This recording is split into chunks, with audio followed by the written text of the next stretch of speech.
Bem? Irmãos, vamos abrir as nossas Bíblias todos no livro do profeta Samuel, primeiro livro do profeta Samuel, capítulo 17, e eu quero pedir a você que mantenha a sua Bíblia aberta ao longo dessa exposição, porque nós precisaremos retomar esse texto algumas vezes. E logo depois de feita a exposição, eu gostaria de ouvi-los, tá bem? A Luana nos disse que há oportunidade para isso ao final, tá bom? Então, se você tiver alguma dúvida, se você tiver alguma contribuição em relação a esse tema que nós vamos trabalhar hoje, sobre a importância do jovem no serviço, no reino, na igreja, não é? Então você vai ter oportunidade, nós gostaríamos sim de ouvi-lo e responder e também compartilhar alguma experiência a mais nesse campo, tá bom?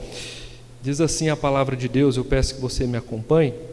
Acredito que a sua Bíblia deve ser na segunda versão, segunda edição da Revista Atualizada, certo? 1 Samuel 17, tá bom? O capítulo inteiro. Então eu peço que você me acompanhe.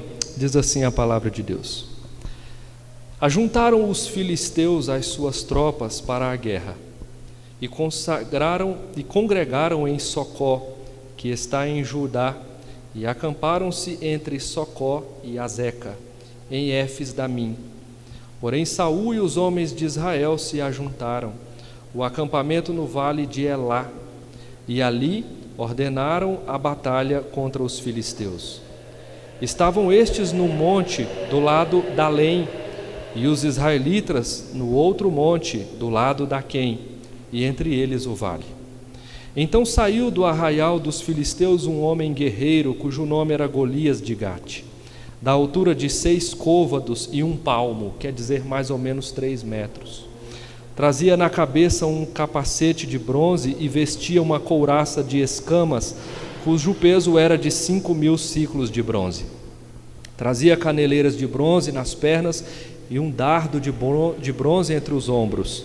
A haste da sua lança era como o eixo do tecelão, e a ponta da sua lança de 600 siclos de ferro, e adiante dele ia o escudeiro. Parou, clamou às tropas de Israel e disse-lhes: Para que saís formando-vos em linha de batalha? Não sou eu filisteu e vós filhos de Saul, servos de Saul? Escolhei entre vós um homem que desça contra mim. Se ele puder pelejar comigo e me ferir, seremos vossos servos. Porém, se eu o vencer e o ferir, então sereis nossos servos e nos servireis. Disse mais o filisteu: Hoje afronto as tropas de Israel. Dá-me um homem, para que ambos pelejemos. Ouvindo Saul e todo Israel estas palavras do filisteu, espantaram-se e temeram muito. Davi era filho daquele Efrateu de Belém de Judá, cujo nome era Jessé, que tinha 8 filhos. Nos dias de Saul, era já velho e adiantado em anos entre os homens. Apresentavam-se os filhos mais velhos de Jessé a Saul e o seguiram à guerra. Chamavam-se Eliabe, o primogênito, o segundo Abinadab e o terceiro Samá. Davi era o mais moço. Só os 3 maiores seguiram Saul.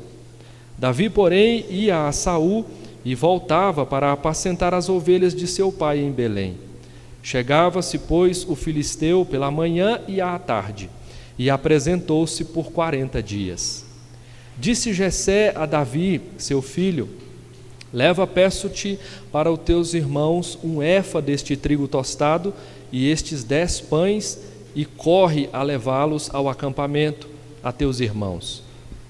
Porém estes 10 queijos, leva-os ao comandante de 1000, e visitarás teus irmãos, a ver se vão bem, e trarás uma prova de como passam.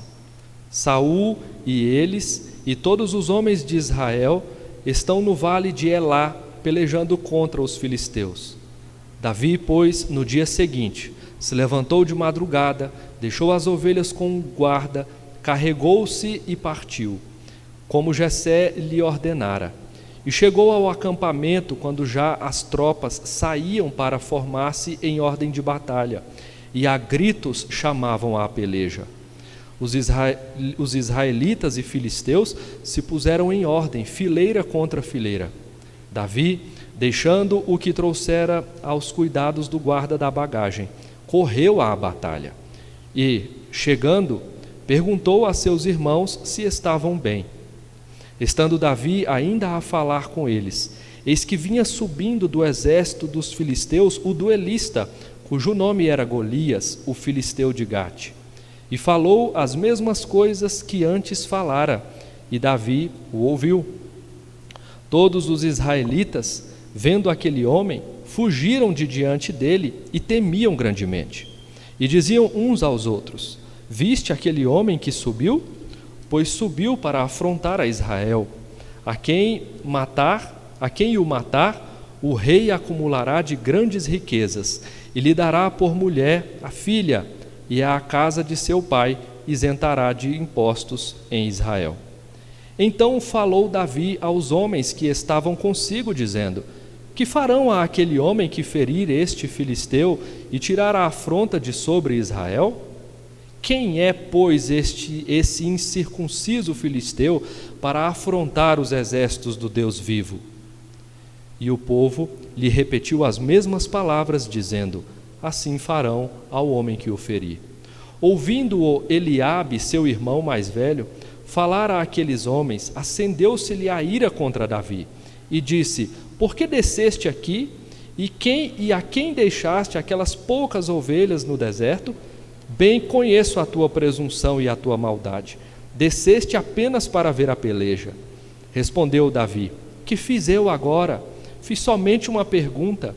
Desviou-se dele para o outro e falou a mesma coisa, e o povo lhe tornou a responder como dantes. Ouvidas as palavras que Davi falara, anunciaram-nas a Saul, que mandou chamá-lo. Davi disse a Saul: Não desfaleça o coração de ninguém por causa dele. Teu servo irá e pelejará contra o filisteu. Porém Saul disse a Davi: Contra o filisteu não poderás ir para pelejar com ele, pois tu és ainda moço e ele guerreiro desde a sua mocidade. Respondeu Davi a Saul: Teu servo apacenta ovelhas e de seu pai. Teu servo apacentava as ovelhas de seu pai, quando veio um leão e um urso, e tomou um cordeiro do rebanho. Eu saí após ele, e o feri, e livrei o cordeiro da sua boca. Levantando-se ele contra mim, agarrei-o pela barba, e o feri, e o matei. O teu servo matou tanto o leão como o urso. Este incircunciso filisteu será como um deles, porquanto afrontou os exércitos do Deus vivo. Vamos ler juntos o verso 36? O teu servo matou tanto o leão como o urso. Este incircunciso filisteu será como um deles, porquanto afrontou os exércitos do Deus vivo. Disse mais Davi: O Senhor me livrou das garras do leão e das do urso. Ele me livrará das mãos deste filisteu. Então disse Saul a Davi: Vai-te, e o Senhor seja contigo. Saul vestiu Davi de sua armadura, e lhe pôs sobre a cabeça um capacete de bronze e o vestiu de uma couraça. Davi cingiu a espada sobre a armadura e experimentou andar, pois jamais a havia usado. Então disse Davi a Saul: Não posso andar com isto, pois nunca o usei. E Davi tirou aquilo de sobre si, tomou o seu cajado na mão e escolheu para si 5 pedras lisas do ribeiro, e as pôs no alforje de pastor que trazia, a saber, no surrão, e, lançando mão da sua funda, foi-se chegando ao filisteu. O filisteu também se vinha chegando a Davi, e o seu escudeiro ia adiante dele. Olhando o filisteu e vendo a Davi, o desprezou, porquanto era moço, ruivo e de boa aparência. Disse o filisteu a Davi: Sou eu algum cão para vires a mim com paus? E pelos seus deuses amaldiçoou o filisteu a Davi.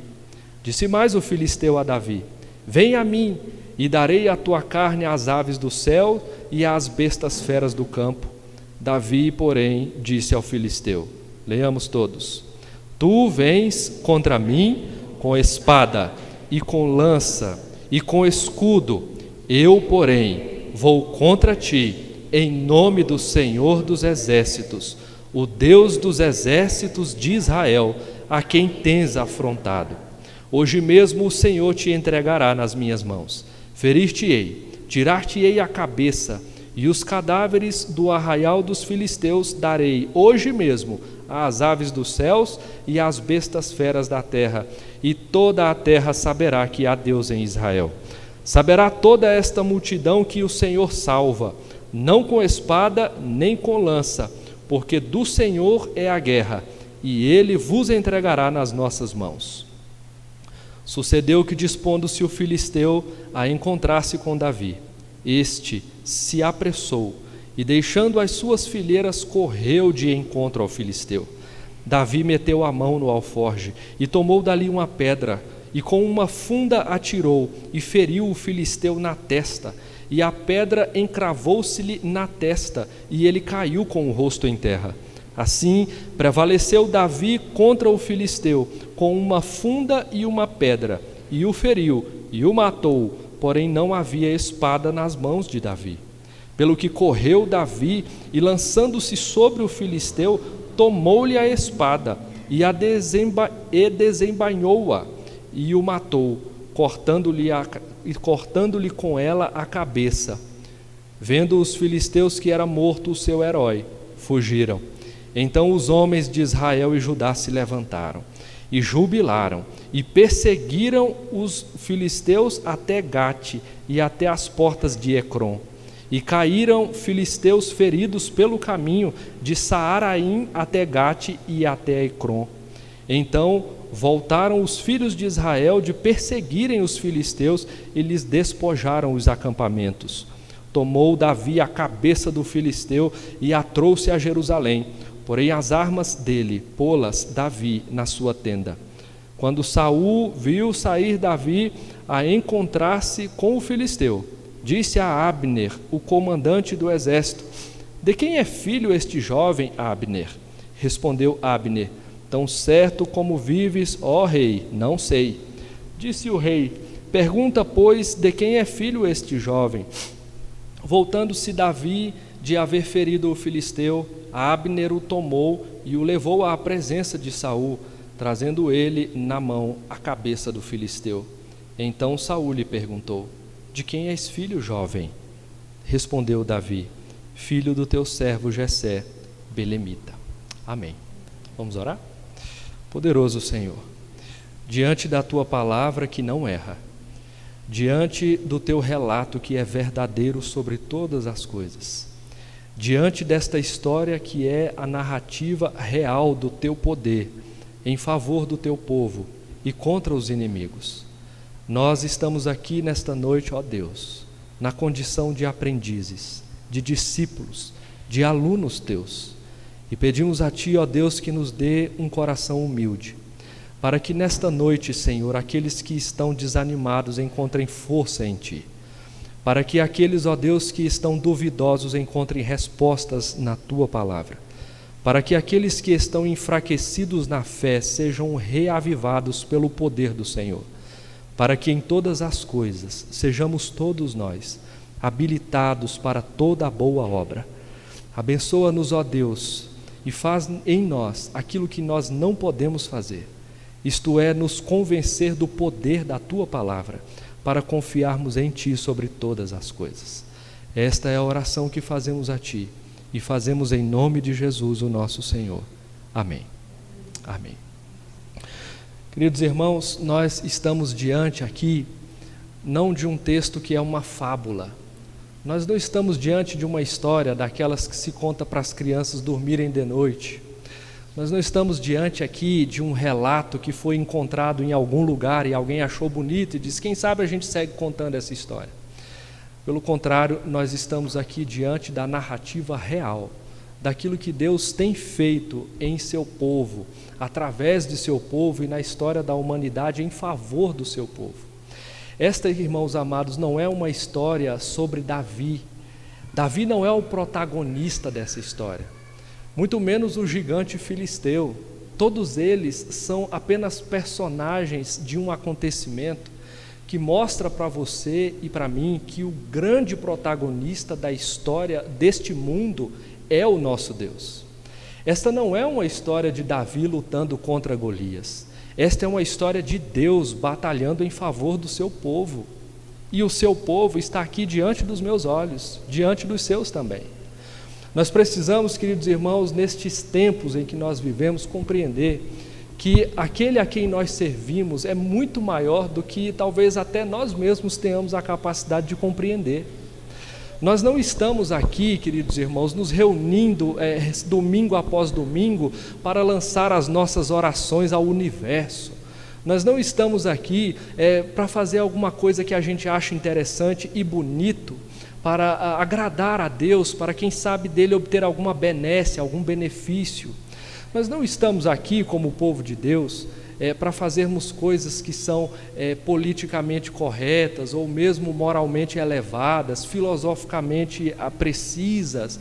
Nós não estamos aqui apenas para essas coisas. Nós estamos aqui nos reunindo como povo de Deus como resposta ao fato de que Deus fez você e eu povo dele. Compreenda, queridos irmãos, que ainda que isso não esteja claro para você, é necessário que por meio da palavra de Deus nós cheguemos a este entendimento, porque deste entendimento depende a maneira como nós vamos viver a nossa vida. Você pode viver uma vida flácida, espiritualmente larga, você pode viver uma vida onde a religião seja apenas parte dela, mas você pode viver uma vida muito melhor do que isso. Você pode viver uma vida como um agente do reino de Deus, o reino que prevalece sobre todo o reino. Veja, eu pergunto a você, onde estão os grandes impérios da terra? Onde está o império babilônico, o egípcio? O império egípcio, que foi um dos maiores impérios da história da humanidade, hoje está relegado a um monte de poeira. Onde está o império babilônico, poderoso, com seus jardins elevados? Não existe nada, a não ser escombros. Onde está o Império Romano, o grandioso Império Romano, com seus Césares que se alegavam, se autoproclamavam deuses, todos mortos e enterrados, e não restou nada daquele império. Veja como os grandes impérios da terra nascem, crescem e acabam, mas o povo de Deus, enquanto membros do reino de Deus, permanecem vivos. Esta igreja é uma embaixada do reino de Deus. É a prova de que o reino de Deus está vivo, opulento e crescendo. Veja que a igreja resistiu a todos esses eventos ao longo de toda a história da humanidade e nós estamos aqui. A igreja sobreviveu às perseguições, sobreviveu aos impérios, sobreviveu às filosofias, às vãs filosofias, sobreviveu às heresias, ela sobreviveu contra exércitos, ela sobreviveu contra tudo e contra todos, porque o poder dela não está nela mesma, mas está naquele que a sustenta, porque a ama. Queridos irmãos, nós precisamos compreender estas coisas. De outro modo, nós ficaremos a vida inteira achando que nós estamos dando a Deus até mais do que Ele merece, e que nós estamos recebendo de Deus muito menos do que aquilo que a gente merece. Quando Marcos me propôs aqui esse tema para nós trabalharmos hoje, sobre a importância do jovem no reino de Deus, fiquei alguns dias refletindo a respeito desse tema, para compreender exatamente em que momento da história nós estamos, e em que momento nós precisamos estar. Como nós precisamos fazer uma leitura da realidade a ponto de sermos beneficiados por Deus sobre coisas que nós precisamos aprender para viver melhor. Pois bem, dito isso, eu preciso que você considere ainda outra coisa.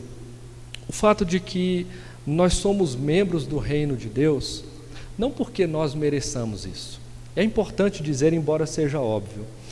Muitos de nós acham que essa igreja precisa de você e de mim, porque eu e você temos esta ou aquela habilidade. Há muitas pessoas que acham que a igreja de Jesus Cristo precisa delas. Há muitas pessoas que acham que Deus nos trouxe do mundo porque Ele precisava desta ou daquela habilidade ou atribuição que esta ou aquela pessoa tem, e então Deus foi lá e o trouxe. E então, quando Ele vem com este Espírito, Ele permanece com este Espírito. E Ele, neste Espírito, acha que, veja, a igreja deve a Ele alguns favores, afinal de contas, Ele tem dado e doado muito de si, das suas habilidades. Essa é uma visão míope, na melhor das hipóteses, a respeito de nós mesmos. Nós precisamos compreender, irmãos amados, que Deus, na sua imensa graça, na sua fidelidade, no seu amor, mas sobretudo na sua misericórdia, escolheu até pessoas como você e eu para fazermos parte do seu reino. Davi não é um super-homem, nunca foi. Se você abrir a sua Bíblia com coragem e ler a história deste Davi, aqui ele está começando, mas você vai ver ao longo da jornada de vida desse homem que ele mais erra do que acerta. E isso não é para você e para mim um motivo para nós também ficarmos errando mais do que acertando e dizendo, se Davi fez eu também posso. Não é isso, mas é para a gente compreender que Deus é assim, salva até alguém como Davi. É para você compreender que Deus é assim, salva até alguém como, e você coloca o seu nome para completar a frase. Deus não precisa de nós, irmãos, esse é o fato. Nós precisamos dele. O Senhor Jesus disse uma frase que deve ecoar na nossa mente todo dia quando a gente põe o pé no chão: sem mim, nada podeis fazer. Nós precisamos compreender que Deus não precisa de nós, mas que quando nós somos por Ele chamados a este ministério de servi-lo, isto é para nós motivo de grande honra. Ser eleito de Deus não é para qualquer um. Ser eleito de Deus é para aqueles que Deus, no seu soberano conselho, decidiu amar. É para aqueles que Deus decidiu amar a tal ponto que decidiu entregar o que Ele tinha de melhor em favor de nós, que não temos muito de melhor. Significa que nós, como jovens, adultos ou de qualquer idade que seja, até o Heitor, que tem 9 anos de idade, recebeu um grande privilégio de fazer parte deste reino. Nós estamos aqui, repito, não porque Deus precisa de nós, mas porque nós precisamos dele.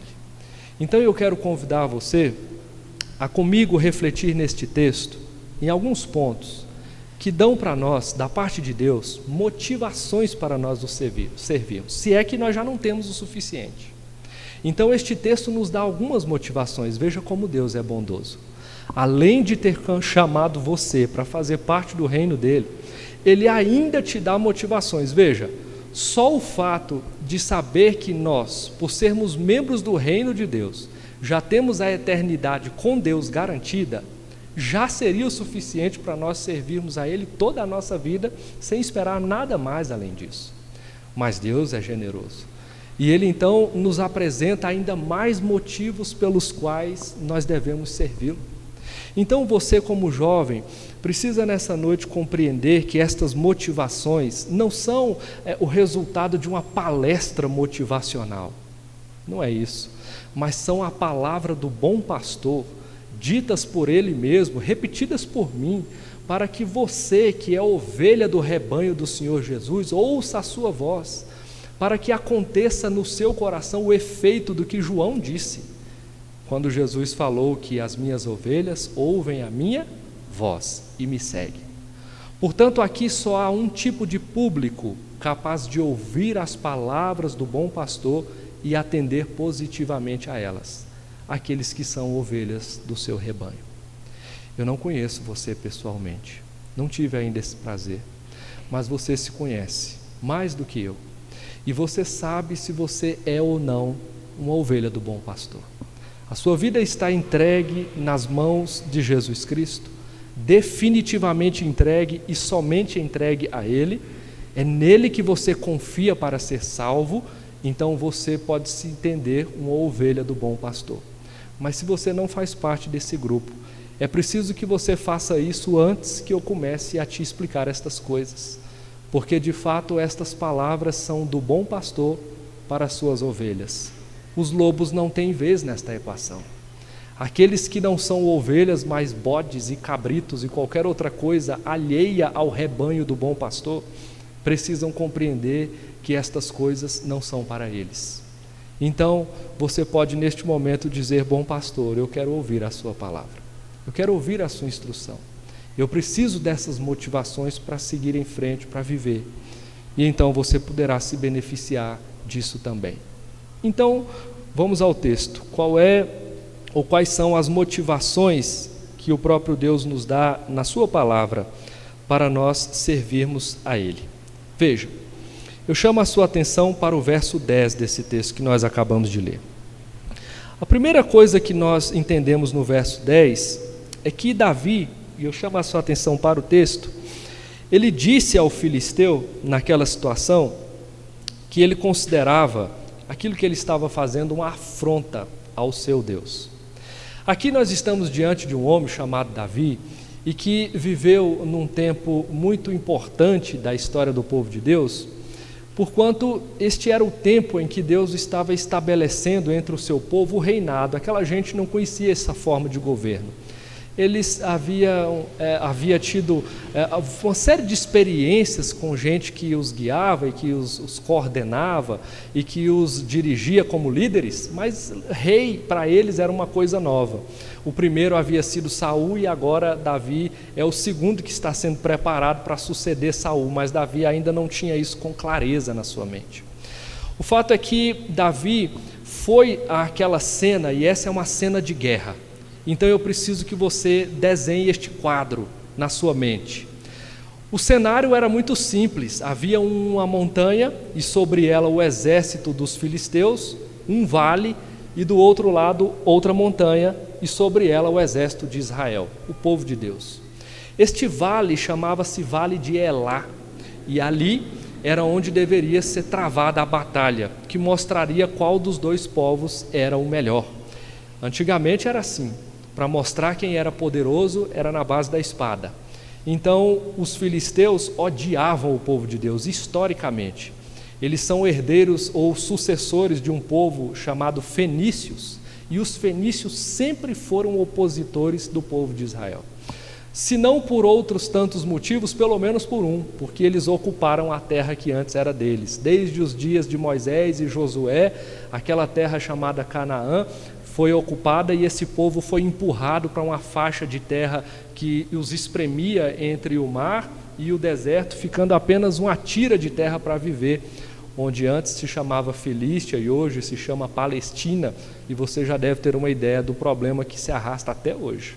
Aquela gente odiava os israelenses porque eles ficaram com a melhor parte da terra, próximo ao rio Jordão, e eles foram empurrados para a praia de tal modo que agora a sua capacidade econômica, social e de desenvolvimento em todos os aspectos ficou muito restrita, basicamente ao mar.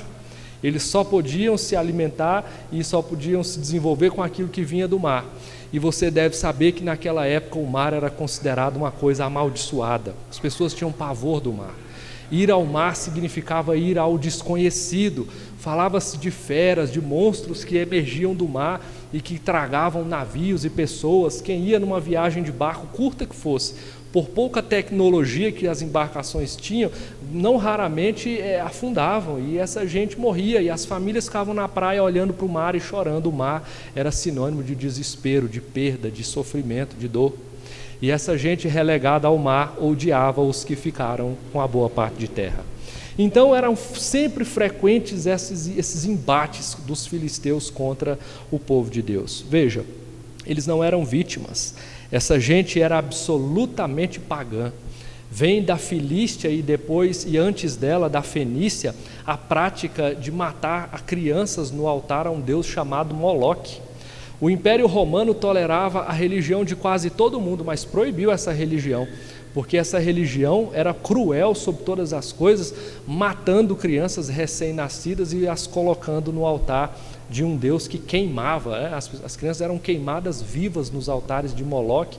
Alguns autores vão dizer que não eram vivas, mas de todo modo uma criança recém-nascida morta é algo cruel, seja lá em que proporção for que se matou essa pessoa ou não. Então, aquela gente absolutamente pagã odiava não só o povo de Deus por questões políticas e sociais, mas também por questões religiosas. O povo de Deus gozava de grande privilégio. Eles tinham a Arca da Aliança, símbolo máximo da presença de Deus entre os homens. Essa gente, o povo de Deus, ainda não tinha o templo, mas tinha um tabernáculo, uma barraca suntuosa, onde no interior, então, estavam as coisas do Deus do céu. Essa gente sabia que eles vieram ganhando batalhas ao longo de um caminho e de uma história de vida, e de que Deus era o autor das suas vitórias sempre. Eles tinham ciúme de Deus. Odiavam o povo de Deus porque não podiam bater no próprio Deus, que é espírito, então tentavam descontar no povo de Deus, que era de carne e osso, o ódio que eles tinham daquele que era por eles. Então veja, os filisteus não são vítimas nessa história. Eles são, na verdade, pessoas que mereciam toda forma de vingança da parte de Deus, porque eram pessoas que afrontavam o Senhor do céu.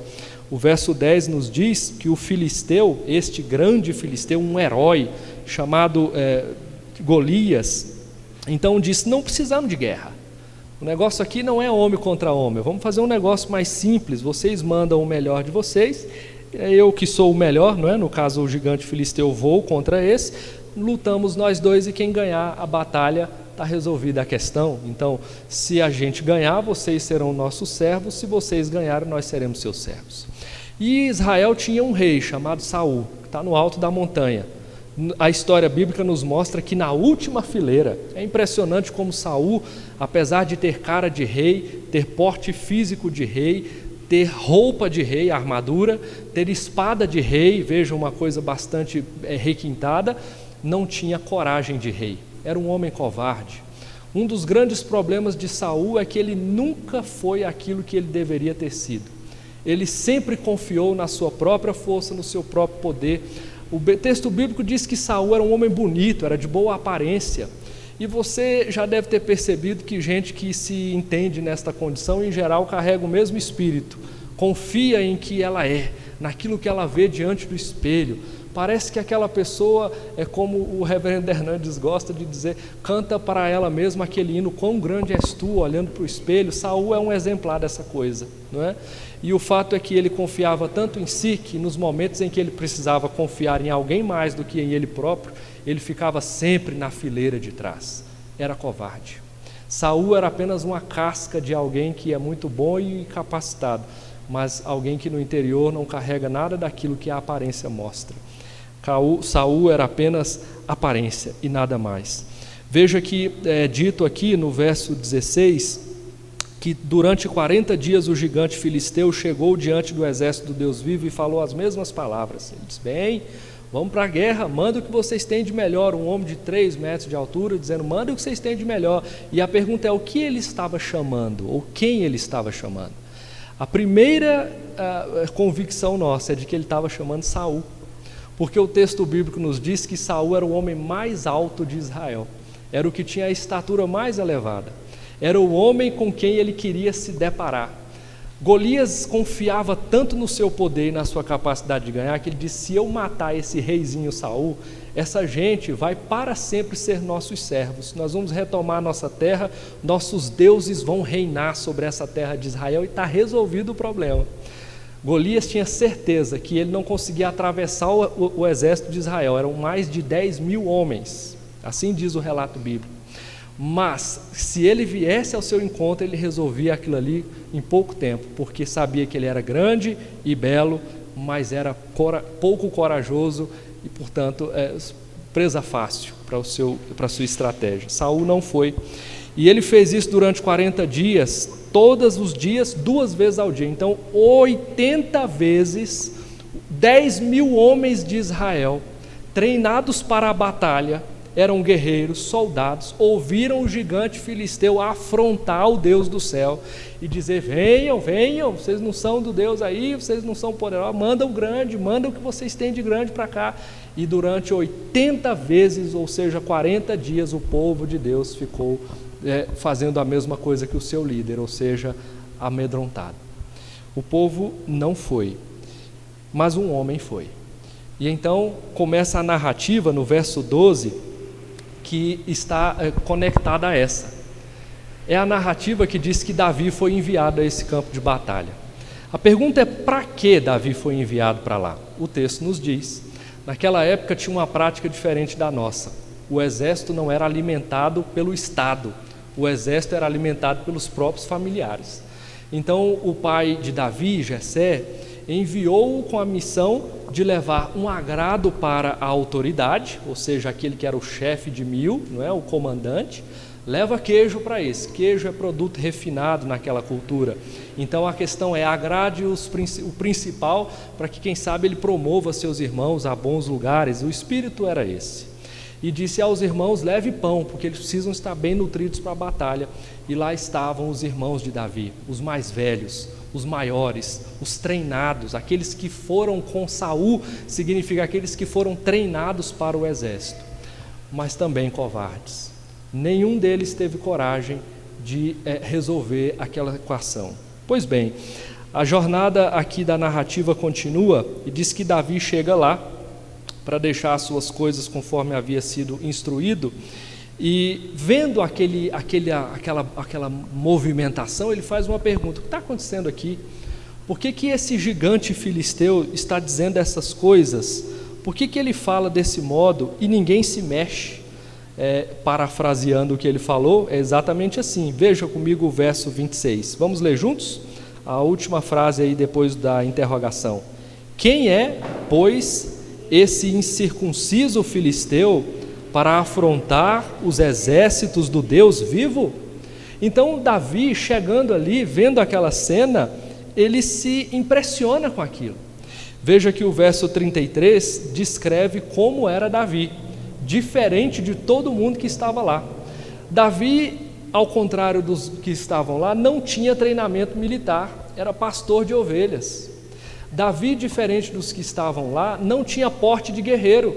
Diz o texto que ele era pequeno, ou seja, de boa, era uma pessoa de menor estatura, ainda mais era bonito, quer dizer, era belo, né, era moço, era jovem, portanto moço, e além do mais não tinha absolutamente nenhuma condição do ponto de vista de treinamento de lidar com aquela situação como os que lá estavam.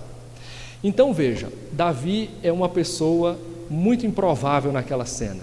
Alguém que chegou lá por um motivo que não era batalhar, alguém que chegou lá sem cara de ser guerreiro, alguém que chegou lá sem preparo para aquela situação, mas que vendo a situação não se calou diante dela. Veja que Davi fala, e a fala de Davi incomodou muita gente, primeiramente seus irmãos. O que é que você veio fazer aqui, Davi? Disse o mais velho. Veio para ver a batalha? Veio para sair falando mal depois? Veio para chacotar? O que você veio fazer aqui? E ele disse, o que é que eu fiz agora? Parece que o irmão dele fazia isso com alguma frequência, porque ele disse, o que eu fiz agora? Parece que ele já vinha fazendo isso com alguma regularidade. E então Davi explica para ele e diz, eu quero só saber o que está acontecendo. E ele pergunta, o que é que esse gigante filisteu incircunciso tem de tanta coragem assim para afrontar os exércitos do Deus vivo? Davi compreende que aquela luta não é contra um homem ou outro. Davi entende que aquela luta não é contra Saul ou apenas contra os seus compatriotas, os seus irmãos israelenses. Davi entende que aquela luta é contra o Senhor dos exércitos, porque era isso que o gigante filisteu estava fazendo, afrontando o povo de Deus, na tentativa de, vencendo o povo de Deus, mostrar que ele e os seus deuses eram maiores do que o povo de Deus e o Deus deste povo. Esta é a finalidade dele. Davi, vendo aquela cena, não se conforma com isso, e então pergunta para eles o que é que esse filisteu está dizendo, que ninguém faz nada. Essa é a grande questão. Bom, depois de sofrer algumas oposições, Davi decide tomar uma decisão. Ele disse, eu vou contra ele, mas não sem razão. Antes de tudo, ele pergunta o que é que vai receber quem é que for para lá. Vamos ler isso juntos nos versos 25 e 26. O verso 26 diz assim, e diziam uns aos outros, viste aquele homem que subiu? Pois subiu para afrontar a Israel. A quem o matar, quer dizer, a Golias, o rei cumulará de grandes riquezas, e lhe dará por mulher a filha, e a casa de seu pai isentará de impostos em Israel. 3 coisas. Quem lutar contra o filisteu e ganhar, fica rico. Quem lutar contra o filisteu e ganhar, ganha uma esposa, a filha do rei, que deveria ser alguém de fato digna de ser dada como prêmio, não é? Era um costume da época. E em terceiro lugar, a casa do seu pai não paga mais imposto, está livre do imposto de renda e de tudo mais que fosse cobrado naquela época. Davi pergunta isso, e a gente pergunta, será que foi errado Davi ter feito essa pergunta? Será que Davi ter buscado motivação para ir a essa batalha foi uma coisa errada? A resposta é não. Quando Davi perguntou o que é que aquele rei, Saul, estava oferecendo a quem fosse a batalha, é porque ele queria ver se valia a pena lutar aquela batalha. Entende? Irmãos amados, Davi é um homem como você e eu. Davi, como você e eu, também precisa de motivação para fazer as coisas que tem que ser feitas. E quando eu disse a vocês a princípio que nós, como membros, como parte do povo de Deus, somos chamados ao trabalho, não é sem motivação. Deus sabe das nossas necessidades. Deus sabe daquilo que a gente precisa para resolver problemas da vida cotidiana. Deus sabe muito bem que a vida neste mundo é difícil. Você tem que se lembrar do que Deus disse a Adão, nosso pai biológico, lá no Jardim do Éden, quando ele pecou. Ele disse no capítulo 3, Adão, a terra será maldita por sua causa.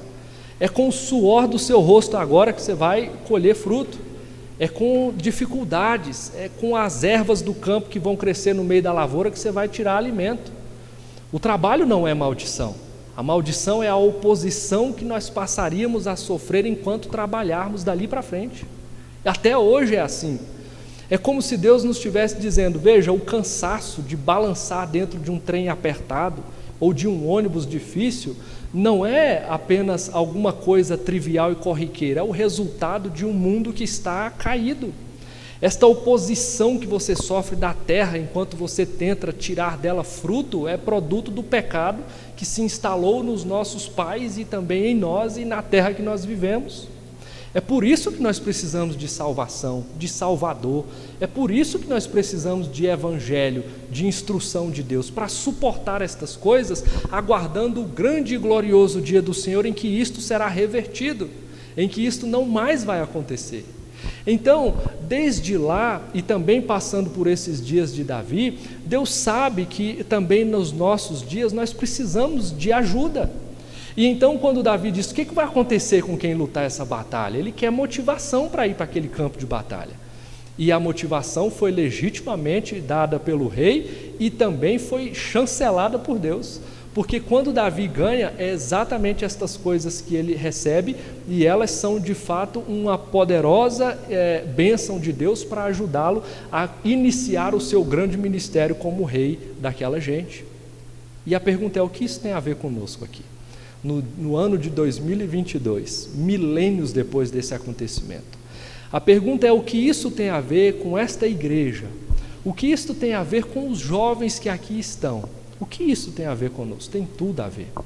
Porque você precisa compreender que nós estamos num mundo que igualmente se opõe a nós. Você experimenta isso todos os dias. Doenças, pandemias, desemprego, trabalhar muito e ganhar pouco.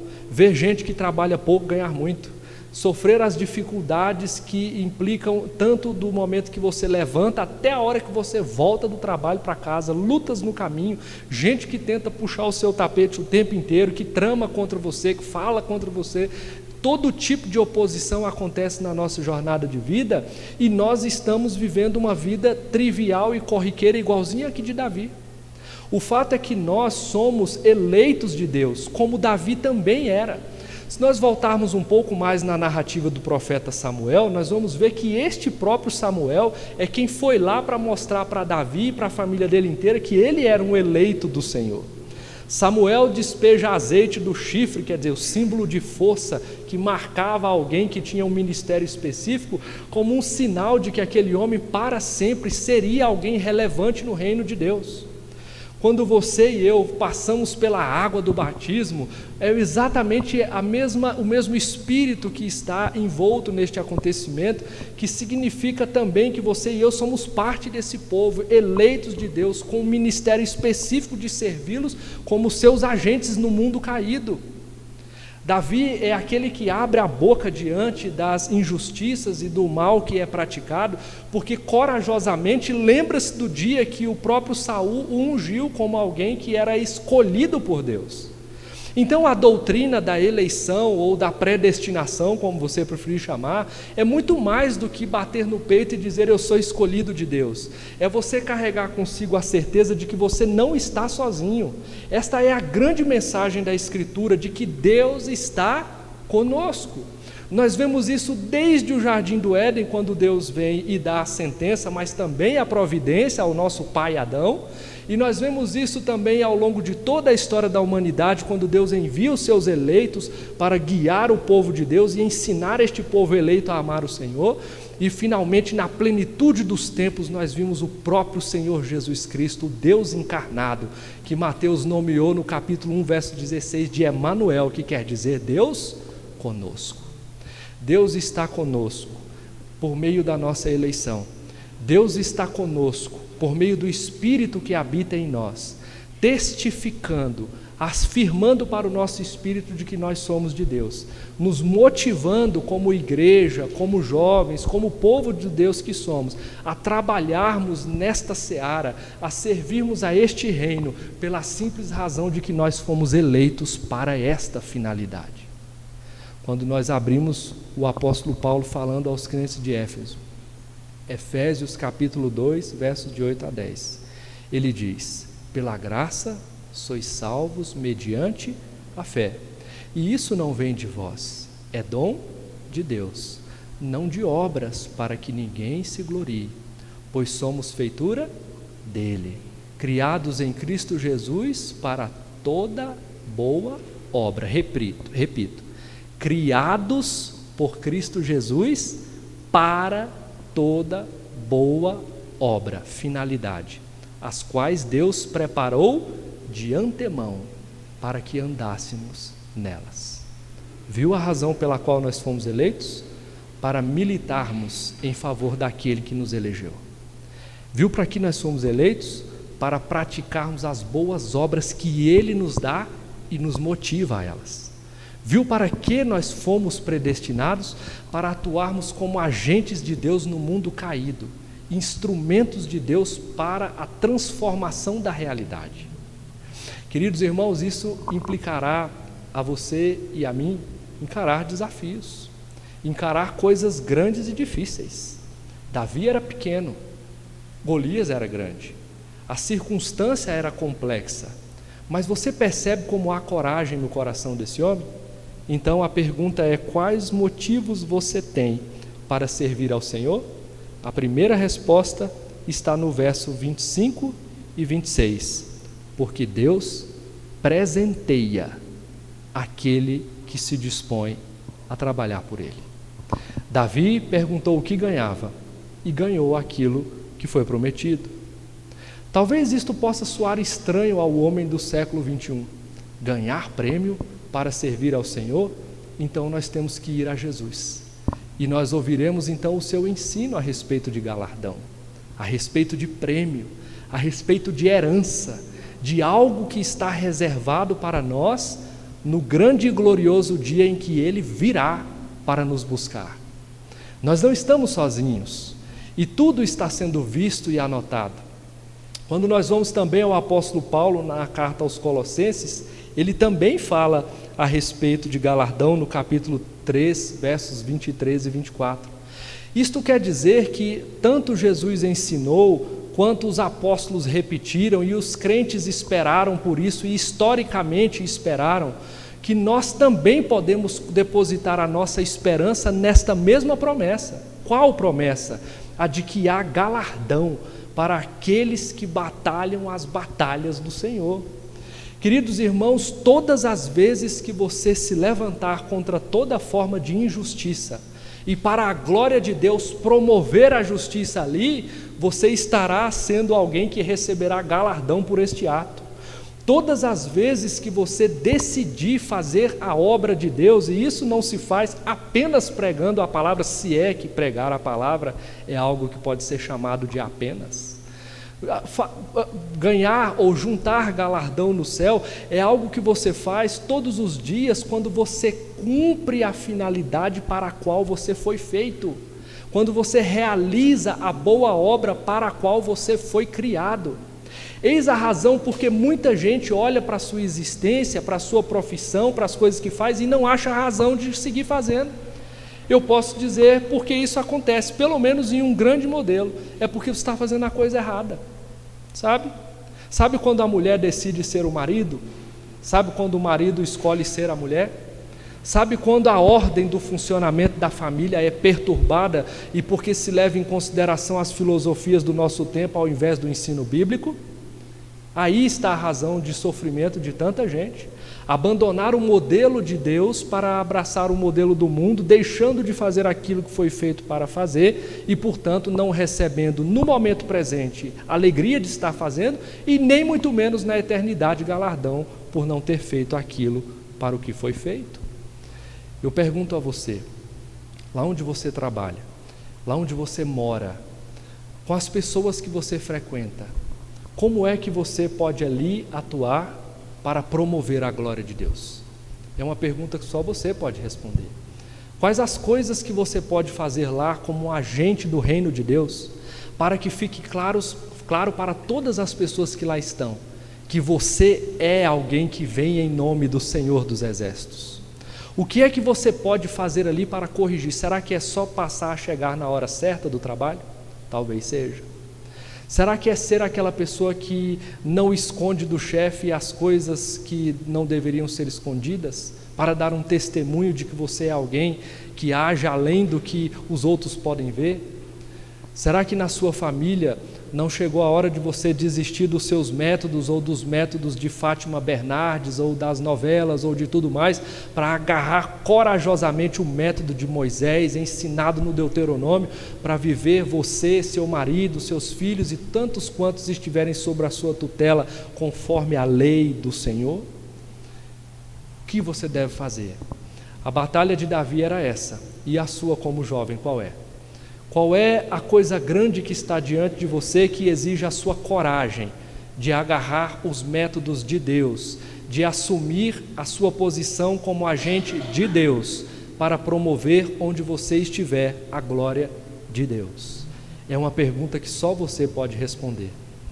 Mas veja, esta foi a primeira motivação do Davi, aguardar por um galardão. Aguarde você também. No momento em que você passar a fazer aquilo que Deus, na sua Escritura, tem ensinado a fazer, tenha certeza de que um galardão vai aguardar você quando você chegar na eternidade. O apóstolo Paulo, irmãos, tinha tanta certeza disso, que no corredor da morte ele disse uma frase que ficou reverberando pela história. O apóstolo Paulo diz assim: eu completei o bom combate, não é? Completei a carreira, lutei o bom combate, completei a carreira, guardei a fé. Já a coroa da justiça me está reservada, a qual o Senhor, reto juiz, dará não somente a mim, mas a tantos quantos amam a sua vinda, os que creem no seu nome, você e eu. No momento em que você fizer aquilo que você foi feito para fazer, ser um agente do reino, tenha certeza de que tudo o que você fizer que promove a glória deste reino será contabilizado na eternidade como um grande prêmio que aguarda você, uma grande coroa da justiça e coisas mais que a gente nem ideia faz, que foi guardada mesmo assim de surpresa para a gente ficar ainda mais maravilhado quando chegar lá. Mas isso não é tudo. Eu preciso dizer a você que há ainda alguns motivos mais pelos quais nós devemos confiar no Senhor, pelos quais nós devemos servi-lo e pelos quais nós devemos batalhar. O segundo motivo, eu chamo a sua atenção, está na parte B do capítulo ou do verso 26. Veja só o que está sendo dito aqui.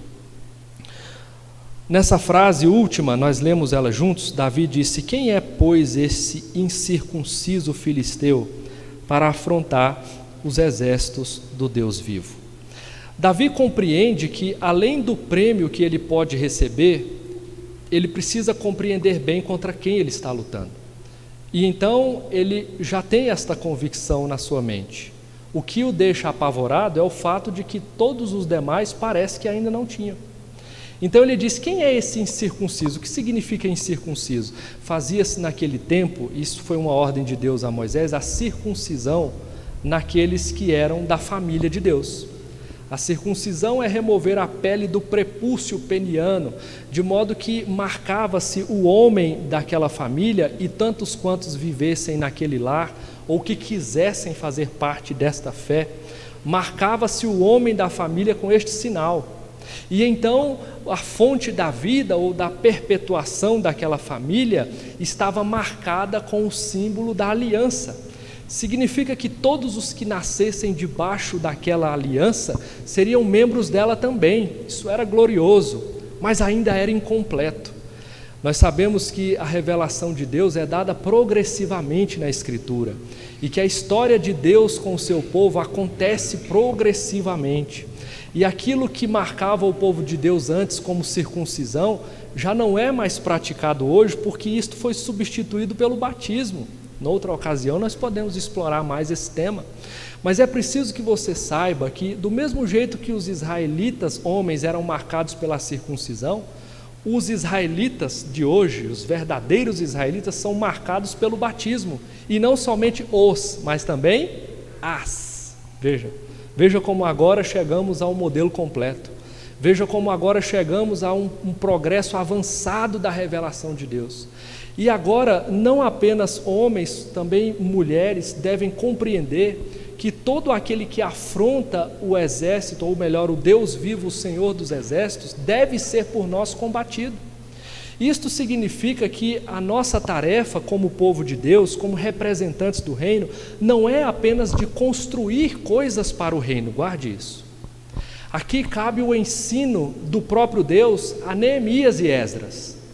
Deus ensinou a Neemias que ele deveria voltar do cativeiro da Babilônia para Israel para reconstruir os muros e também o templo, mas também ensinou que na mão oposta da que estava a colher de pedreiro deveria estar a espada, porque ele deveria, ao mesmo tempo que construir coisas ou reconstruir e reformar com uma mão, ele deveria também pelejar contra os inimigos com a outra mão.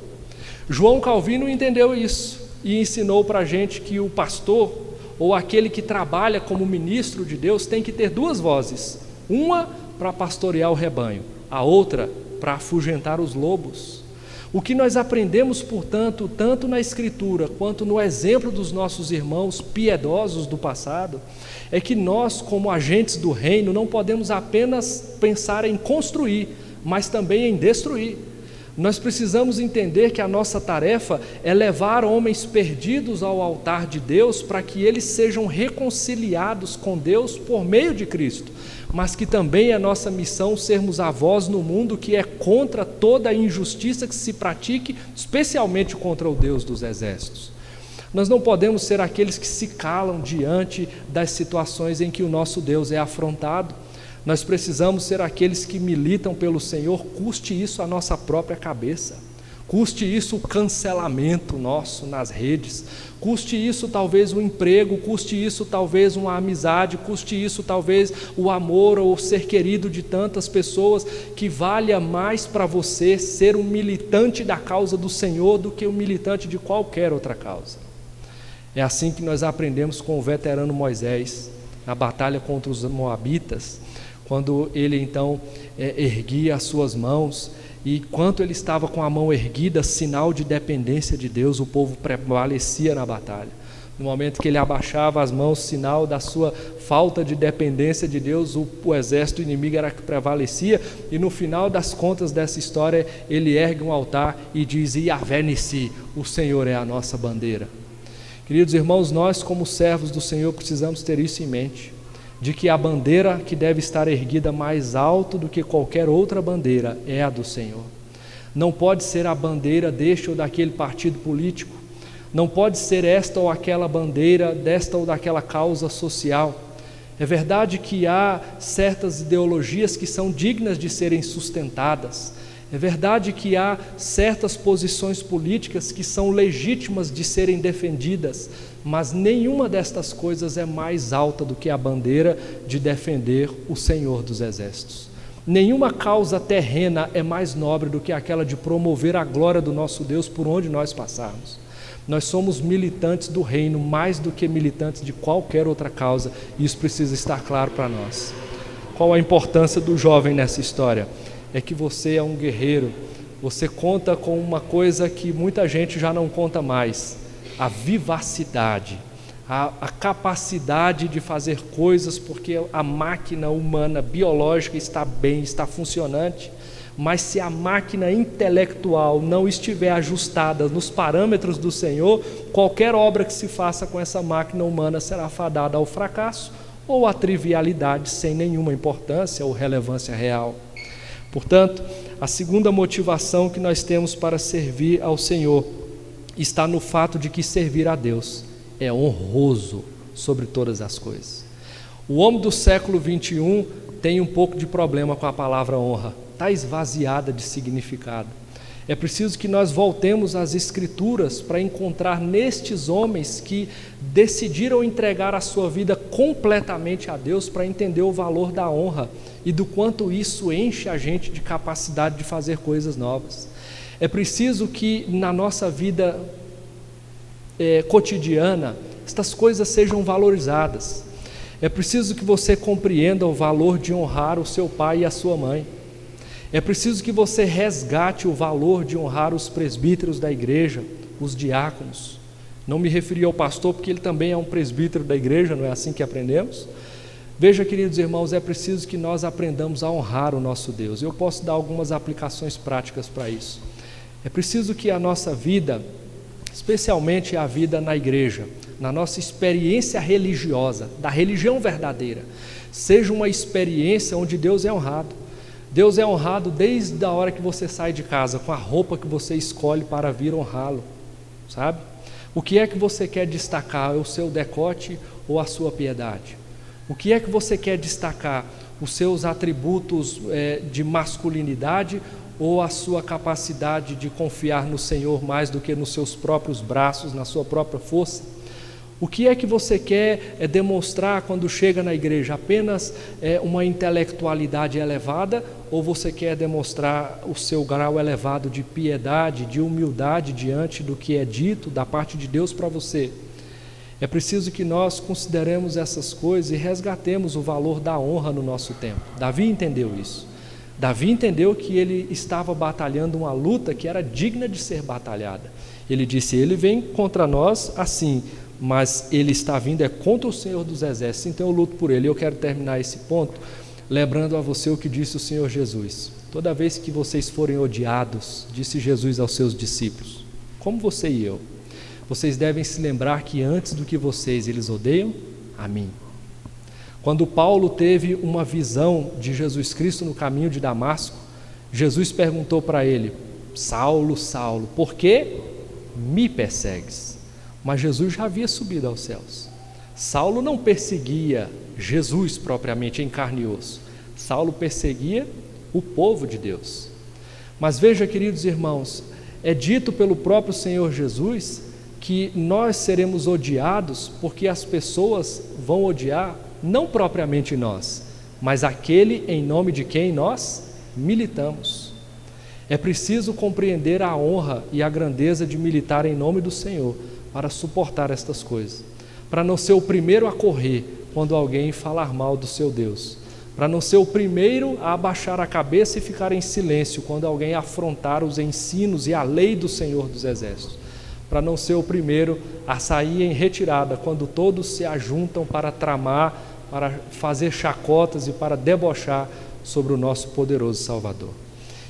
Em primeiro lugar, qual a motivação que você e eu temos como servos que somos, como jovem que és, para servir ao Senhor? A primeira delas é de que há uma recompensa nos esperando, versos 25 e 26. A segunda delas é de que é honroso servir ao Senhor, verso 26, parte B. E vamos agora à última parte do texto. Qual é a última motivação que o Senhor nos dá para servi-lo? verso 34. Vamos ler juntos? Respondeu Davi a Saul: teu servo apacentava as ovelhas de seu pai, quando veio um leão e um urso, e tomou um cordeiro do rebanho. Eu saí após ele, e o feri, e livrei o cordeiro da sua boca. Levantando-se ele contra mim, agarrei-o pela barba, e o feri, e o matei. Ainda este, o teu servo matou, vamos todos? O teu servo matou tanto o leão como o urso. Este incircunciso filisteu será como um deles, porquanto afrontou os exércitos do Deus vivo. Esse é o último ponto que quero que você guarde no seu coração como motivação para servir ao Senhor. Sabe qual foi a grande questão aqui que Davi se deparou em relação ao que Saul dizia? Você não pode batalhar essa luta, porque você não tem experiência. Você não sabe. Esse filisteu, está aqui nos versos anteriores todos, especialmente no verso 33, é alguém que peleja, ou seja, que batalha, que luta desde que era jovem. Quer dizer, e você é jovem e nunca batalhou, inexperiente. Saul está dizendo para ele que ele não consegue resolver esse problema. Saul está dizendo que ele é incapaz, está dizendo para ele que ele é desqualificado para a tarefa.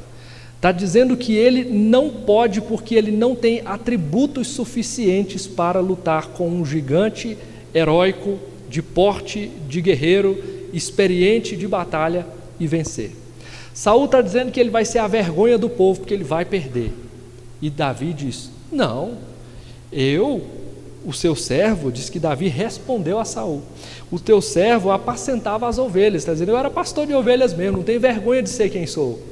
Eu apacentava as minhas ovelhas lá. Inclusive há um aspecto interessante, ele diz o texto que antes de ir a esse lugar, ele deixou as ovelhas em segurança, deixou alguém encarregado de cuidar delas. Veja que ele não largou as ovelhas e saiu correndo para o campo de batalha, para uma aventura, de ver como é que era uma guerra, talvez pela primeira vez, mas que ele deixou em segurança. É um pastor zeloso, alguém que faz aquilo que está ao seu serviço, aos seus cuidados, com zelo.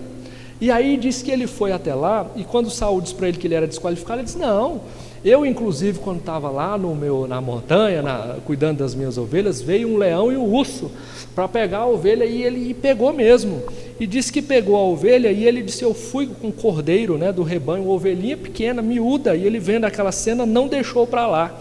Ele foi, verso 35, que feriu ele e livrou o cordeiro da sua boca e matou tanto o leão quanto o urso, e disse: eu matei arrastando pela barba.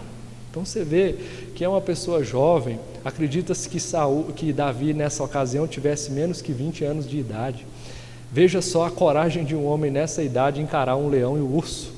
E agora, encarando estas feras, ele disse: não só encarei e livrei o cordeirinho, mas também matei, e esse gigante filisteu vai ser o terceiro da lista, de fera grande, esquisita, de coisa forte, poderosa, de alguém que é maior do que eu e mais capacitado do que eu vou vencer também. Só que Davi dá o segredo pelo qual ele é poderoso e corajoso para fazer essas coisas. Ele diz que faz isso em nome do Senhor dos Exércitos. Aqui está o segredo da força de Davi. Davi sabia que ele dependia de alguém, de que a sua força não vinha do seu próprio braço. Davi sabia que para vencer essas batalhas ele precisava de ajuda. Ele era um homem ungido, lembra disso? Samuel havia ungido para sinalizar e mostrar para todos, inclusive para ele, que ele era um eleito de Deus, alguém escolhido para uma missão. E agora ele vive a sua vida confiado nesta realidade. Eis a razão porque muitos de nós também sofrem e perdem. Você já viu uma coisa que a gente escuta muito quando a gente vai na nossa juventude buscar posições de trabalho e tudo mais? A porta fecha e a justificativa é: não tens experiência. Não é assim? Quando olham para você, às vezes olham para o seu currículo e até gostam e te chamam para uma entrevista, mas quando você entra na sala, o olhar não era bem isso que eu esperava, entendeu? Não tem cara de gente que tem capacidade, não tem porte de gente que tem capacidade, não tem talvez nem discurso de gente que tem capacidade, e eu quero que você guarde essa informação, porque a única coisa aqui que foi poderosa o suficiente para mudar a visão das outras pessoas foram as palavras de Davi. Ele não tinha cara, ele não tinha história, ele não tinha testemunhas, mas as palavras de Davi foram poderosas, porquanto objeto de sabedoria. É exatamente disso que você precisa para lutar as suas batalhas na vida inteira. Eu não estou falando só da igreja, porque a gente não serve a Deus só na igreja, a gente serve a Deus em toda parte. Quando você for apenas um nome num papel, ou você for apenas alguma pessoa que quer uma vaga, um lugar, seja na sociedade, seja na faculdade, seja no lugar de trabalho, você será apenas o que os seus olhos e a sua roupa e o seu jeito de andar podem dizer, até que você tenha a oportunidade de abrir a boca e dizer algo mais. A grande tristeza minha, e talvez seja a sua na minha vida, era ouvir das pessoas que eu não tinha experiência.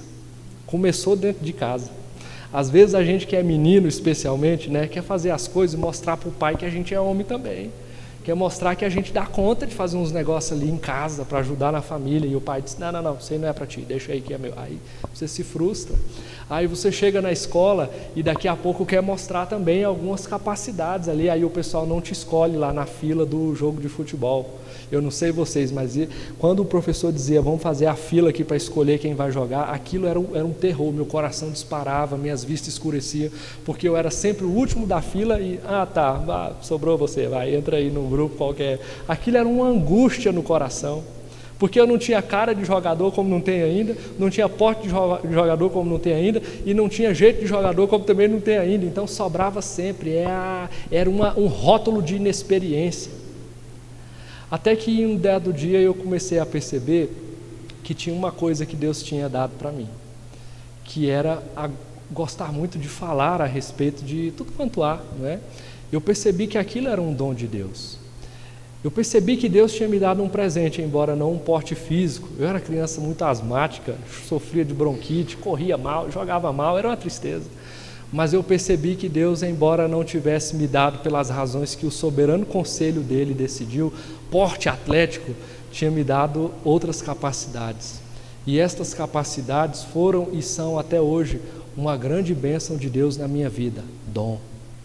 E todos nós recebemos, você também. Todos os que são de Deus receberam um dom especial. A pergunta é, qual é o seu?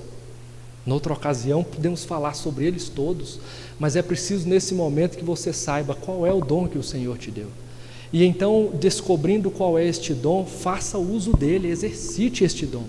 E você vai perceber agora que você a sua vida inteira está sendo preparado para uma missão específica. Você vai perceber que até quando você não sabia, você estava sendo pelo próprio Deus levado pelos lugares, fazendo determinadas coisas, tendo certas experiências que era justamente o que te capacitava em menor grau para aquilo que agora em maior grau está diante de você. Eu quero contar para você bem rapidinho a história de um amigo muito querido, meu irmão Fabiano, a gente cresceu junto. O Fabiano era uma pessoa que caminhou comigo a vida toda, assim, desde os 7 anos de idade até a adolescência afora. E ele tinha, igual que eu, assim, poucos atributos atléticos, né? Então, não era bem isso aí o campo dele, né?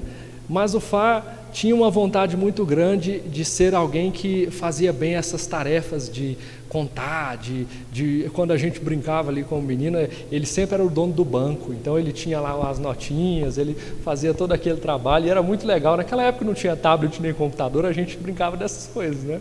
E ele gostava muito de ser sempre essa figura, o que pegava os papeizinhos, que arrumava, organizava e tal. E era muito legal. E um dia, e depois a gente entrou para a UPA na igreja, né? Vocês sabem o que é a UPA, não é verdade? União Presbiteriana de Adolescentes, não é? Muito boa. E a gente cresceu lá fazendo um monte de coisas, assim, e ele sempre era o tesoureiro, sempre. Ele sempre era eleito tesoureiro. E agora a gente já tem 30 e tantos de idade, né? Eu sei que parece que é 15, mas a gente já tem assim, uns 30 e poucos, e 38 exatamente. E um dia desses, faz pouco tempo atrás, ele me ligou, ele mora hoje em Curitiba. Nós crescemos em Brasília, mas hoje ele mora em Curitiba. E o Fabiano me ligou e disse: Fernando, sabe, a igreja me escolheu como conselho, me escolheu para ser presbítero, vai me indicar para o cargo, né? E o que você acha? Eu falei: eu acho bom demais, Fabiano, vá nessa fé e vai. Ele: mas é que eu não sei se é bem isso. Eu falei: ore então e jejue, e peça a Deus que abra o seu entendimento para você compreender o seu lugar na história. E ele disse que fez isso e entendeu que era mesmo para entrar nessa jornada e foi eleito pela igreja presbítero. Uma semana depois ele ligou e disse: agora não acredito que está acontecendo. E ele começou a chorar. E ele disse: Fernando, eles me disseram o conselho que querem que eu seja o contador da igreja, né, o tesoureiro da igreja, mas é uma coisa muito grande, porque a igreja é muito grande, tem muitos pastores e obras, enfim, congregações, é uma administração enorme, uma coisa que talvez ele vá gastar até integralmente o seu tempo ali trabalhando nisso e tal. O que você acha disso? Eu falei: Fabiano, eu acho que você está sendo a vida inteira preparado para isso. Deus te preparou para esse momento, nesse lugar, e é o momento de você dar glórias a Deus e entregar a sua vida inteira no altar. A pergunta que eu te faço é: para o que o Senhor está te preparando a sua vida inteira e você ainda não percebeu? Se como Ele você não tem isso claramente, há ferramentas de Deus para isso. O jejum é uma delas, a oração é indispensável. Diga como o profeta Senhor Isaías: eis-me aqui, eu me disponho, diz para mim qual é a minha missão. Será como neurocirurgiã? Será como atendente numa loja? Será como líder aqui nessa igreja? Será como alguém que vai se dedicar integralmente ao ministério da palavra? Como pastor, como missionária, como missionário? Para que o Senhor tem te preparado a sua vida inteira? Lembre-se, todos nós fomos salvos para toda boa obra, as quais Deus preparou de antemão para que andássemos nelas. Deus não muda os planos dele. Nós é que precisamos entender quais são os planos de Deus para a nossa vida. Se você olha para a sua vida e se vê meio perdidão assim, meio sem sentido, meio sem entender para que lado você está indo, chegou o momento, se é que já não está até atrasado, de você colocar os seus joelhos no chão, de dizer: Senhor, me mostra o que eu não consigo ver, eis-me aqui, diz para mim o que é que o Senhor espera, para que o Senhor tem me preparado.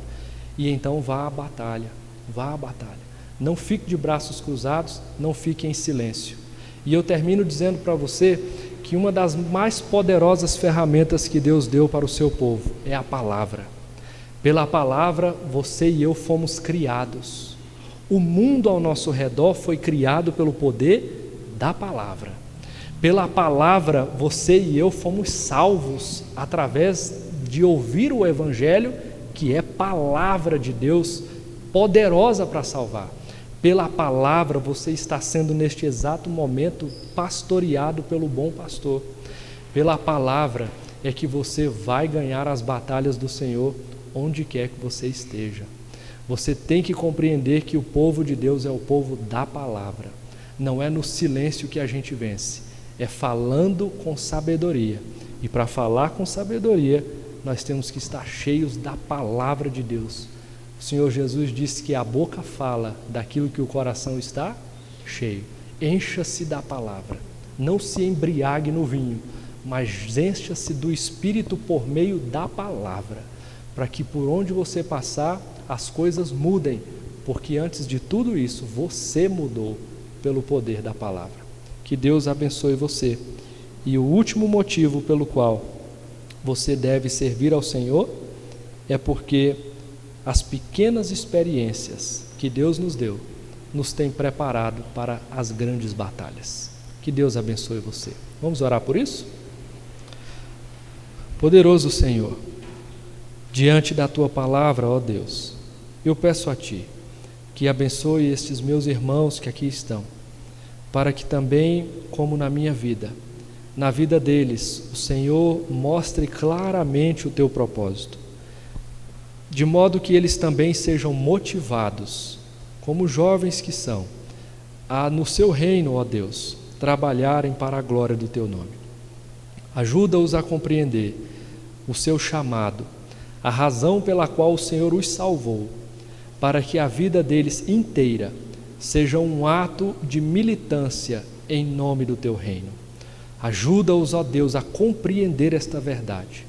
Ajuda-os também a sentir que isto é necessário, de modo que todos os seus sentidos e o seu coração sejam guiados pelo Senhor, pela tua palavra, para serem instrumentos nas tuas mãos, para que o Senhor, como protagonista da vida de Davi, da minha, da deles, de todos nós, seja de fato aquele por quem todos nós desejamos trabalhar.